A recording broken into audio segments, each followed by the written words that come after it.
Welcome back everyone. Today I'll be doing January 2022 CSEC Mathematics question 8. It's a graph question. Let's get started.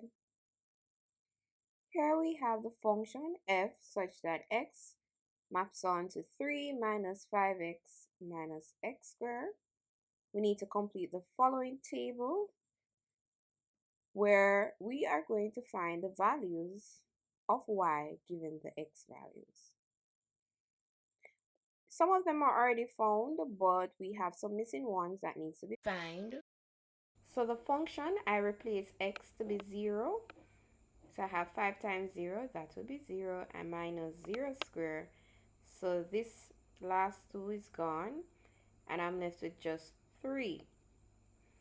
Now replace x to be 1. Let me rewrite my number 3. So now it's time to replace x to be 1 to find out my y value. So wherever I see x, I replace it with 1 instead of 0. So I'll have 5 times 1 and then 1 square here.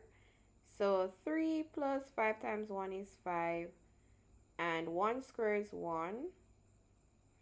So 3 plus 5 is 8 minus 1, that's 7. So when x is 1, y is 7. The next missing value is when x is 4, what is y? So I have to substitute for x. You should see a pattern, but if you're not seeing the pattern, just replace x to be 4. And we calculate. So we have 3 plus 5, 4 is 20. Minus 4 squared, that's 16.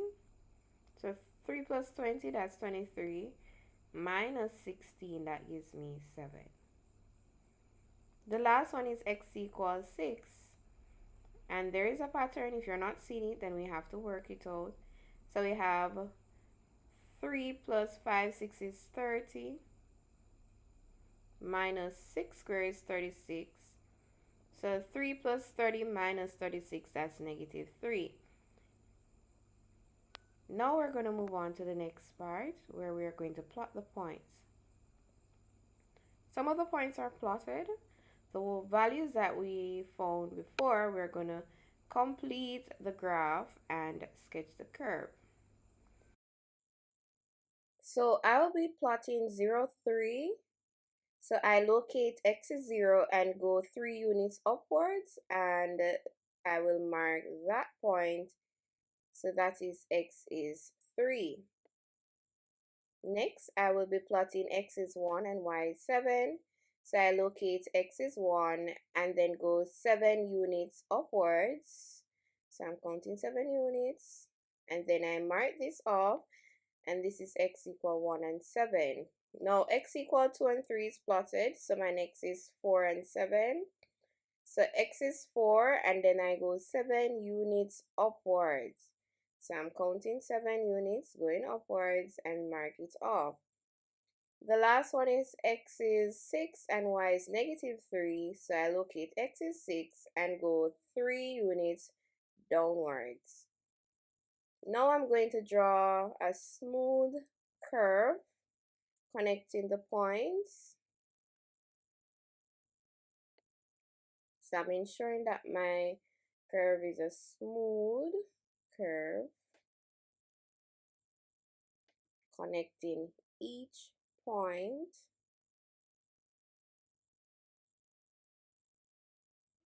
So you realize it's very smooth. That's what we're looking out for, having a smooth curve. And that's it. This is a curve. Now we're going to write down the equation of the axis of symmetry of the graph of f of x equals 3 plus 5x minus x squared. So this is how we find the axis of symmetry. We locate b is a coefficient of x and a is a coefficient of x squared, that's negative 1. And using this formula, it helps us to find the axis of symmetry. So I have minus 5 over 2 times negative 1, that's negative 2. So that is 2.5. So x is equal to 2.5. So that's the axis of symmetry. Now we need to state the maximum value of the function, which is the y value, where we have the turning point. Now that's where we have the peak, so I'm drawing a line going across. Wherever it cuts the y-axis, that represents the maximum value. So I'm going to get this line solid and clearer. It's a little bit thin, so I'm zooming in. Now, remember it's the maximum y value.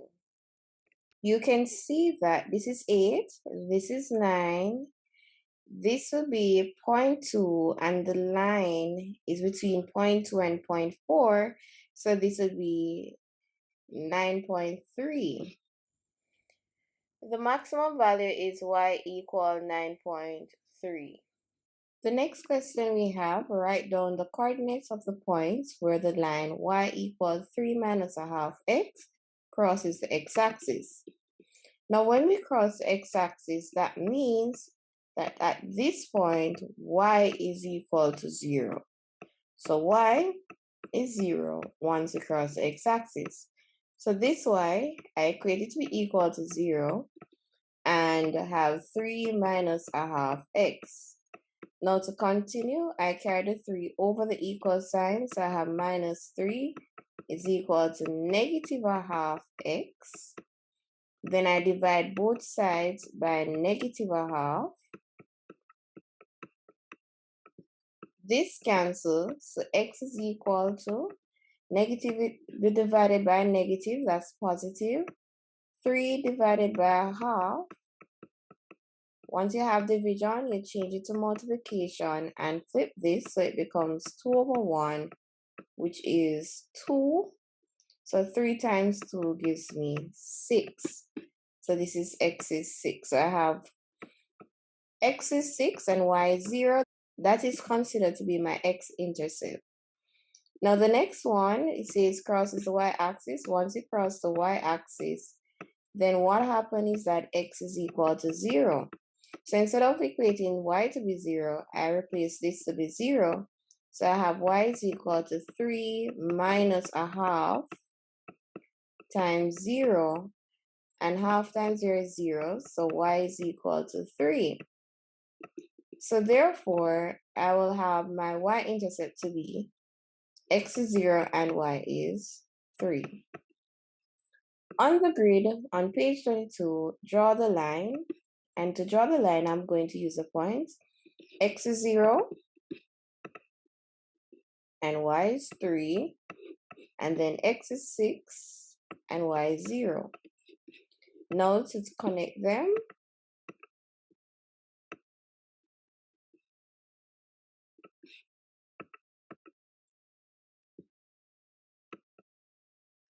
so this represents the line y equals 3 minus a half x. That's the line.